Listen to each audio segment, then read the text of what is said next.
আজকে তোমাদের সাথে কলমি চিংড়ির বড়া এই রেসিপিটি শেয়ার করব। এই বড়াটা খেতে খুবই দারুণ হয়। সন্ধ্যের টিফিনে এটা মুড়ি আর চায়ের সাথে খেতে খুবই ভালো লাগবে, আর গরম ভাতের সাথে খেতেও এই বড়াটা খুবই দারুণ লাগে। চলো তাহলে রেসিপিটি দেখে নেওয়া যাক।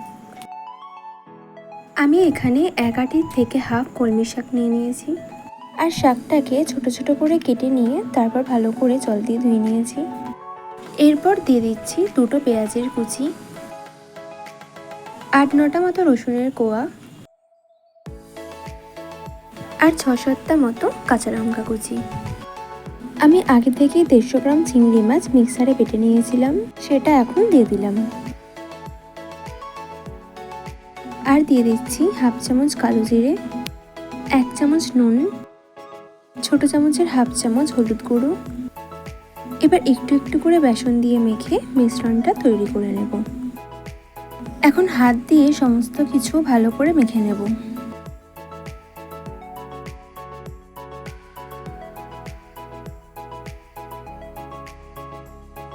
বড়ার জন্য মিশ্রণটা আমার তৈরি হয়ে গেছে। এখন একটা কড়াইতে বেশ খানিকটা মতো সরষের তেল দিয়ে দিলাম। তেলটা গরম হয়ে গেছে। এবার মিশ্রণটার থেকে কিছুটা পরিমাণ মিশ্রণ নিয়ে ঠিক পেঁয়াজি শেপ করে দিয়ে দিচ্ছি।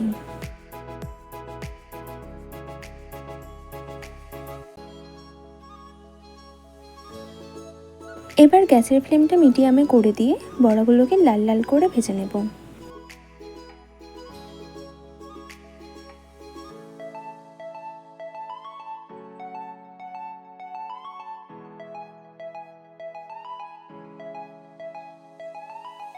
বড়াগুলোর এক পিঠ ভাজা হয়ে গেছে। এখন বড়াগুলোকে উল্টে দিচ্ছি।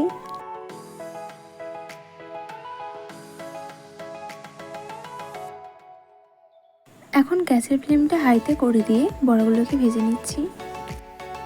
বড়াগুলো 2 পিঠই ভালো মতো ফ্রাই হয়ে গেছে। এবার এক এক করে তেল থেকে বড়াগুলোকে তুলে নেব।